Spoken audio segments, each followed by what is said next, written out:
We doing good? Yeah. Hey, fantastic. Mild enthusiasm for architecture at 11:45 a.m. That's what I like to hear.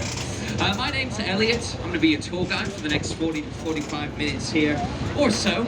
Now, before we get underway, I just want to reiterate something we just heard in the safety announcement as I desperately try and compete with that aircraft. Please do remain seated on the upper deck. Now, and I can see a large group of people out the front. I'm presuming those are all MPs, wondering where it all went so horribly wrong. Now, this is actually not the official name of the building. The official name of this building is the new Palace of Westminster. Much cooler than the House of Parliament, right? So, the new style building has been here since 1859. Now, as we turn around and start heading back for the rest of our tour, I'll just briefly tell you about the different towers that are on top of our Houses of Parliament. So, if you look to the left, you've got the large one with the Union flag. That is the Victoria Tower. It's totally fireproof, and it's a royal entrance to the building. In the centre of the building, we have the creatively titled Central Tower. That's the one that comes to a point, and it's essentially just a really fancy chimney. And then over at the very, very end, I'm sure you all recognise it. It's the one with the 4 clock faces around the outside at 96 metres tall. Ladies and gentlemen, what is the name of that tower? You're wrong. So everyone calls it Big Ben, but I've got to get technical with you, really, really technical. Big Ben is not... Those are the footbridges flanking the Hungerford Victorian Railway Bridge.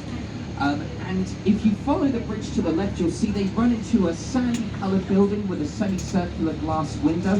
That is Charing Cross Station. It was designed by Terry Farrell in the 1970s, and it was designed to evoke the idea of an oncoming steam train. So that's why you've got that semicircular top there.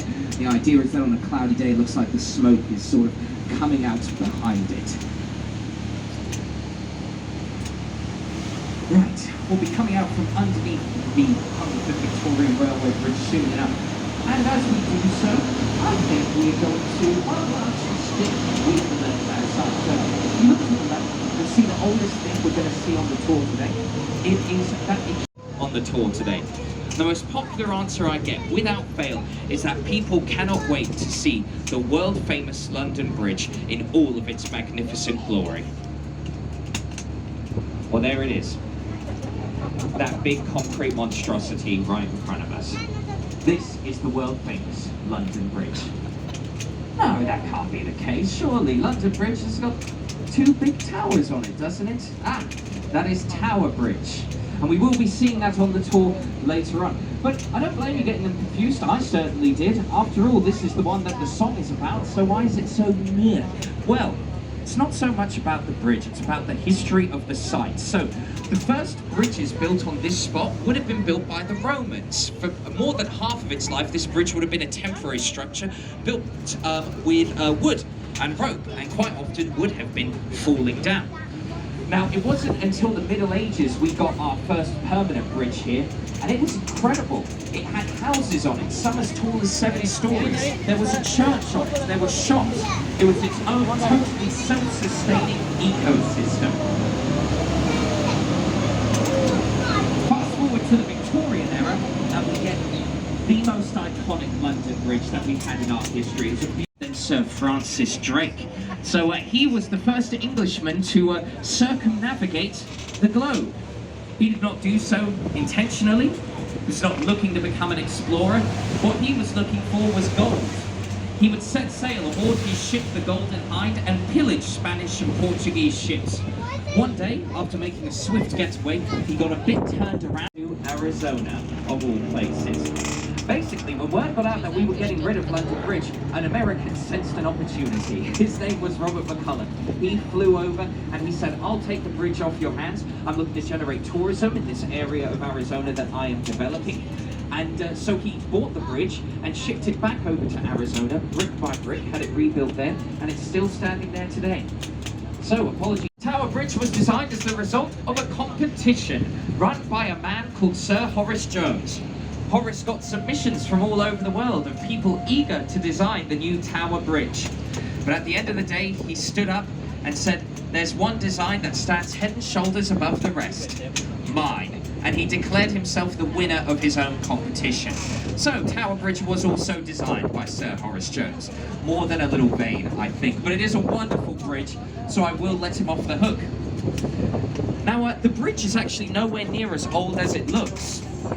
It opened in 1894, and the Cornish granite that's on the outside is purely cosmetic. There is a totally steel framework underneath.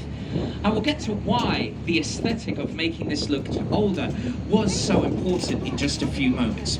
But for now, we have a job to do. So it's very, very important that we get a wave from someone on this bridge. Should be lots of tourists up here, so go ahead and help me out.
No, it's interesting. I mean, it is interesting, but this is what we're doing.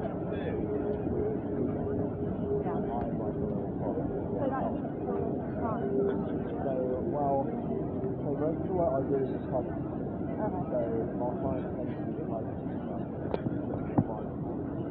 so we do a thing. Yeah, so you guys